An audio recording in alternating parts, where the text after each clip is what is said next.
Hey everybody, this is Riker Rider, and welcome back to Let's Play The Legend of Dragoon. In today's episode, we're finally going to explore the capital of Mille Seseau, Leningrad.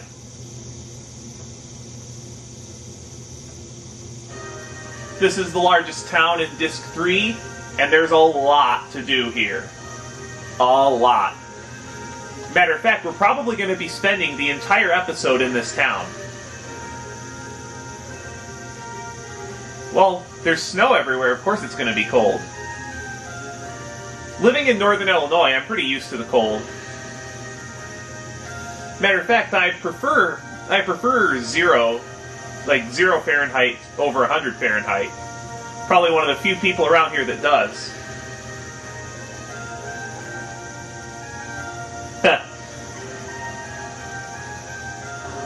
And I can see how older folk would enjoy hot springs, especially those with, like, arthritis and whatnot, because...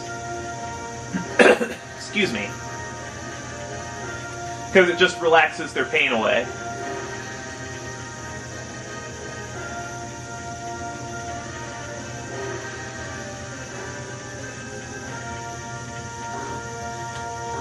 Now, one interesting thing about Leningrad is there are no Stardust we can get access to. Yet. And I believe the weapon shop and the item shop are actually in the same building for a change, which is nice. There's a whole bunch of upgrades to get here. I believe 3 or 4 characters get upgrades here. Tomahawk for Kongol, Spear of Terror for Al, Diamond Claw for Hashel, Breastplate for Kongol, Master's Vest for Hashel, Soul Headband for Hashel. So now he gets SP whenever he's attacked, which is nice. It's a really nice combination. I can't remember if I equipped the jewel... Did I ever equip that jeweled crown? I don't think I did. I should probably do that at some point. Stardust Boots for Shauna. Gives her some magic evasion, which is nice. There's some random accessories here. And the Armor of Legend. This is the Legend cast from Lohan, except for physical attacks. And I'm not going to get any of this either, because 1, it takes way too much gold to get this, and 2, it just completely breaks the game. So, it's essentially an I win button. If you spend some time farming those like birds outside Leningrad, because there's red birds you can run into that give, I believe, 1,000 gold. If you can kill those guys in time, it's actually feasible for you to have 10,000 gold, so you can get an Armor of Legend for somebody. But I just don't think it makes the game very fun having one of your characters be virtually invincible to physical attacks. We can buy Healing Breezes here, but you know what? I need to clean my inventory out. We're not going to need the Depetrifiers, because we're not going to be running into any enemies that can petrify you for a while. Let's get rid of this Burnout. And we need to get a whole bunch of Healing Breezes, because we're actually not going to be hitting... I guess we do hit another town soon-ish, but not real soon. And I'm probably going to want to clean out my inventory by then again, because we're going to find some items scattered here and there in the next area or two. So let's figure out what's going on here.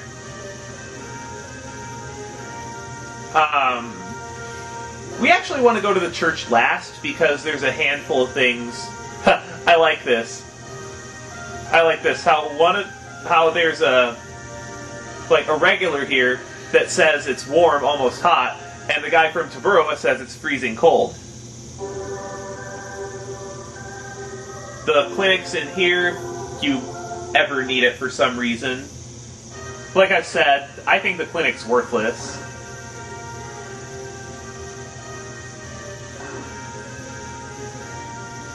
I'm not really a fan of this music track as much as I am the other town tracks.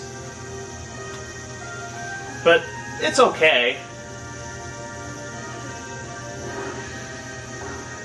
Although what would have been nice is if they used a distinctively Russian track for this city, because Leningrad is clearly a Russian name.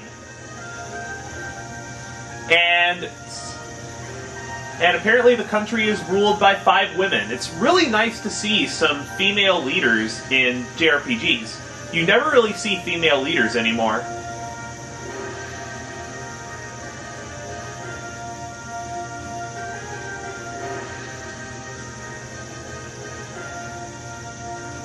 You know, the thing is, the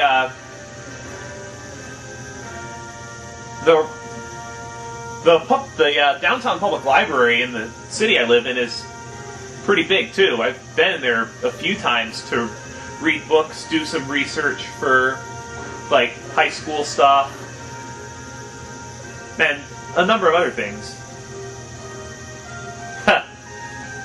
Yeah, I guess it would be boring to a child, but oh, yeah, I guess we'll have to wait to get in the castle. Save point there if you need it. I can see how doing research would be boring to a child. What are they doing? Oh.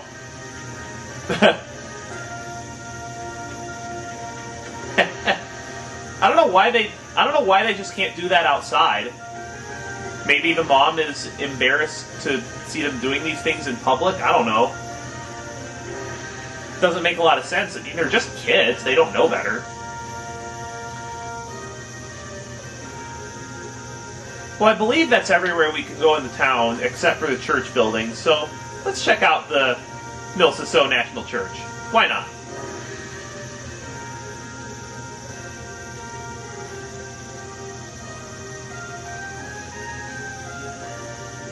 The Divine Tree.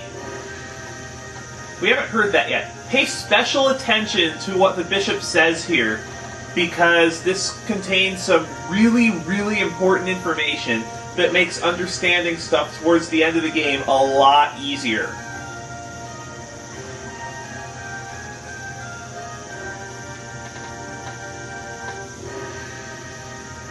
Like, seriously, if you pay attention to the events, to like all the events that you hear here, the rest of the plot is going to make a lot more sense. The first time I played through this game, I was really skimming through the dialogue, and the end of the game didn't make any sense to me. Oh, also about Leningrad, if you felt that this game has been low on FMVs, you get about 11 billion of them here. Like, I actually think there's more FMVs in Leningrad than there are in the rest of the game, combined.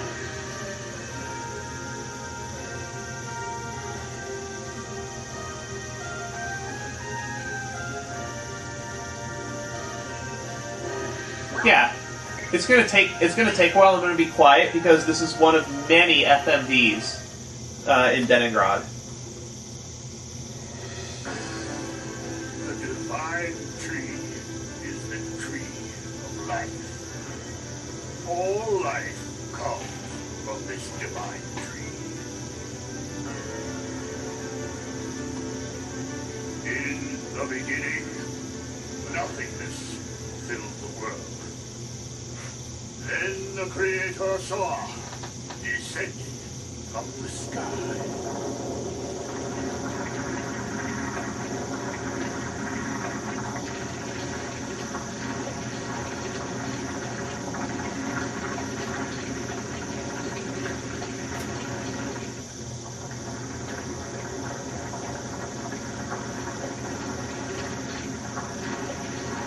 What I don't understand is they've supposedly never seen the Divine Tree, so I don't know how they can have such an accurate image of it, you know, in the church. He and his followers created the world. In the end, Soa sowed a seed on the earth. The seed soon grew to be a great tree.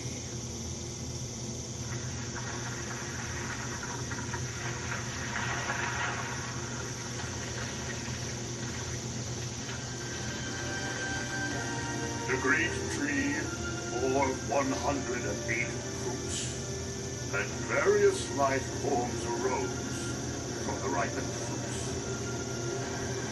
Thus, 108 forms of life were created to fill the world.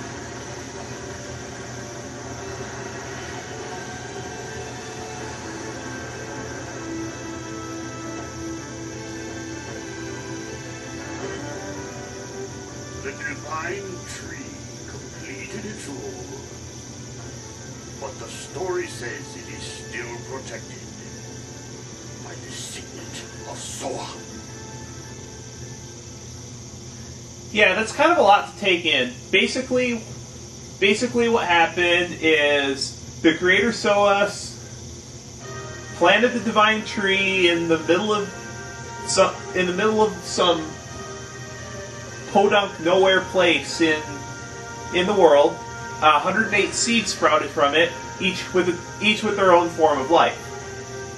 And the thing that's really strange is it's evident from the legend that all 108 fruits bloomed at the same time, yet the 108 forms of life, when you put them in order, or at least the ones that the game provides for you, are all increasingly complex. Like, for instance, the first humanoids didn't actually show up until the 97th fruit. Oh yeah, the librarian is back. If you try to go to the Mille Seseau National Library, it's locked. And the librarian's actually in the church.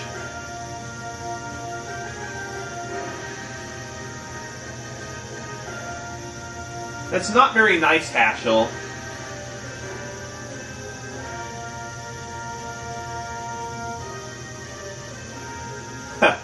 Al's gonna be... You know what? Al reminds me in this particular town, especially when he's at the library, Al reminds me a lot of Rain from Tales of Symphonia. Like when she gets to like a library or some kind of like archaeological digging site, she just goes crazy. And so does Al in this game.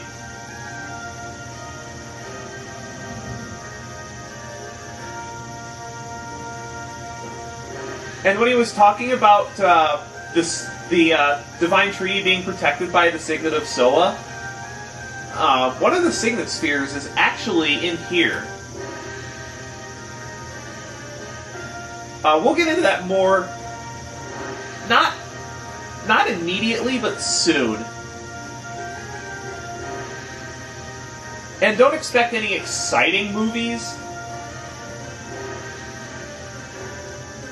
In the town while they're doing all of this, they're all basically just some NPC talking and showing ancient history, like the Dragon campaign, or about the divine tree, or the moon, or things like that. Nothing exciting like that badass scene with Rose and Zeeg and all the old Dragoons about halfway through Disc 2.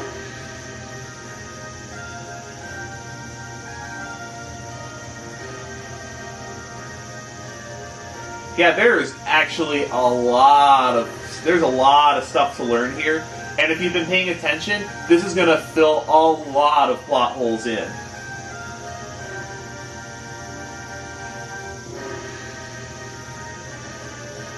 Winglies. Right. Kongol's Giganto, so he doesn't read like human language. So everybody speaks common. Yeah, they have floating cities. What do you expect?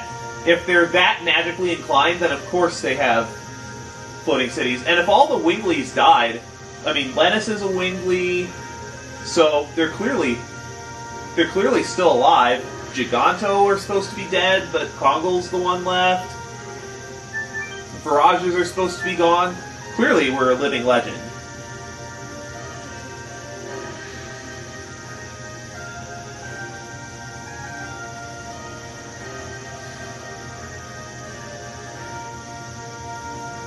I explained this before, but we never were told what the West was. Yeah, the Death Frontier is to the west of the home of Gigantos, but we can't get there on Disc 2 because there's there's a statue in the way.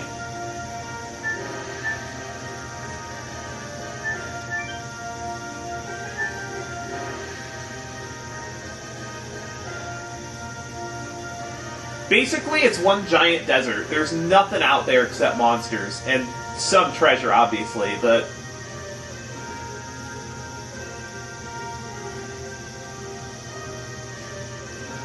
But basically, the land is completely infertile. The Death Frontier is a giant desert.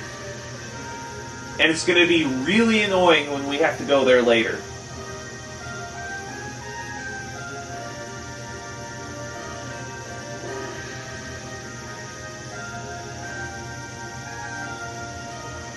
Gee, that isn't at all surprising. Look what happened to a handful of characters in RPGs like Titus in Final Fantasy X and a handful of other characters. Not just from Final Fantasy games, but from JRPGs in general.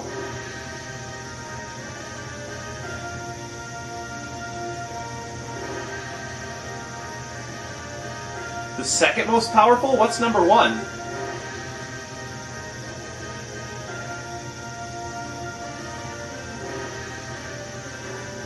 Personally, I love dragon designs that actually, you know, they're not all powerful like they're supposed to be. They're you know, like they're depicted in say D&D and a whole bunch of other places. I love dragon designs where they actually aren't intelligent. Well, you know, they have like animalistic intelligence.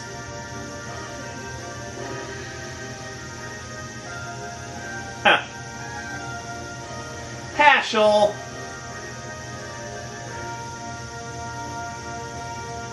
Yeah, I guess they would all have something to do with the Dragon campaign. So... Oh, that's awesome. So can you tell us the legend of the Dragon campaign in its entirety? Looks like she will. Or he, sorry.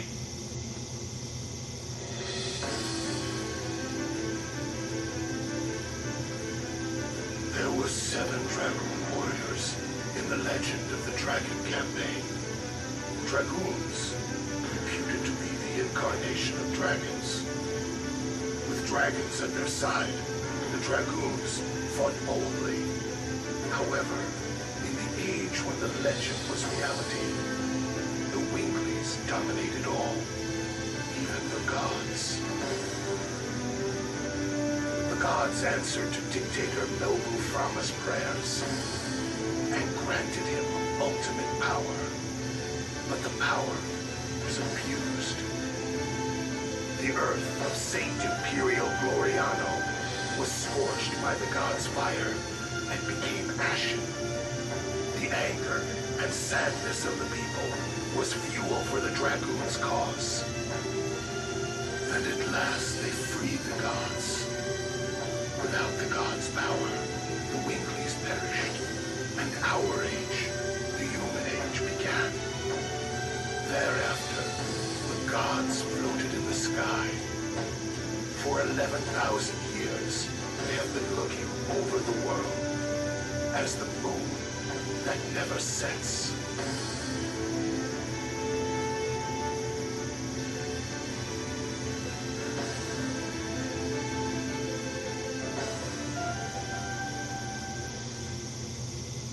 Now, there are a lot of things that don't make sense in that legend right now, and there are even a handful of things that don't make sense even after you've beaten the game. Like, why would the gods grant Melbu Frama all that power? Like, power that Melbu Frama could literally overthrow the gods with.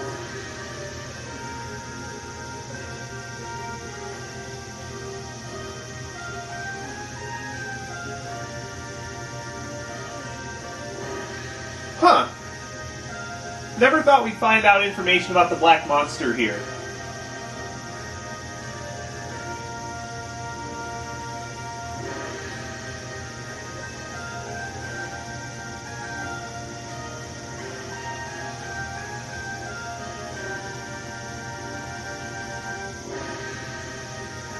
In any case, there's a handful of stuff up here. Pretty much all of it excavated from meat.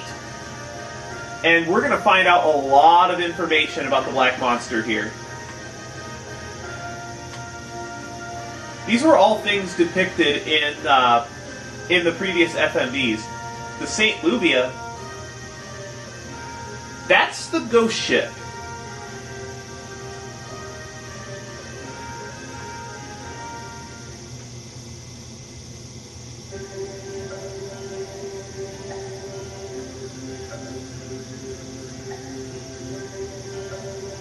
That's really hard to believe that all of that would...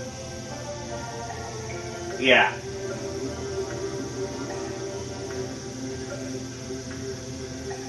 Do you think you could maybe arrange a meeting between Sister Luana and us? It would sure be nice to know. You know, some more about the Black Monster. The Black Monster and the Moonchild. We've heard some details about this before, but the librarian is going to explain the legend of the Moonchild and the Black Monster a lot more clearly for us, so pay close attention.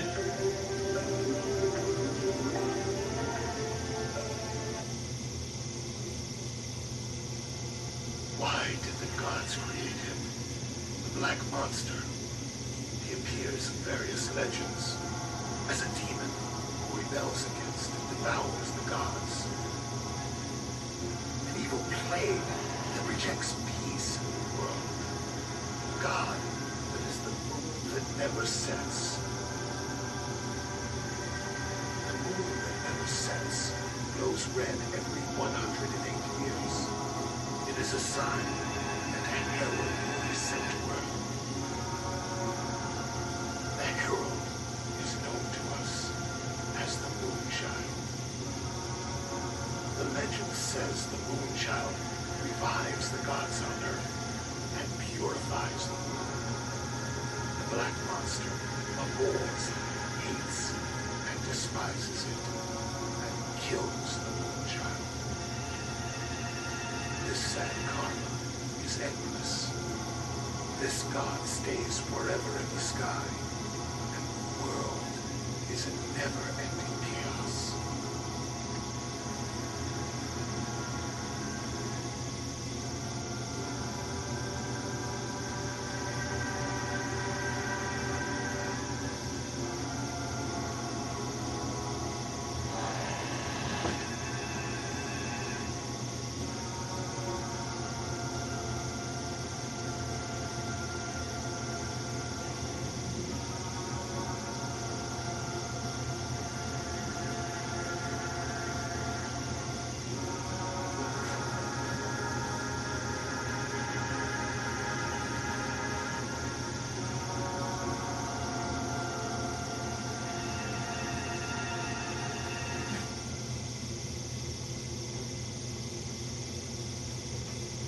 Pretty insightful, wouldn't you say?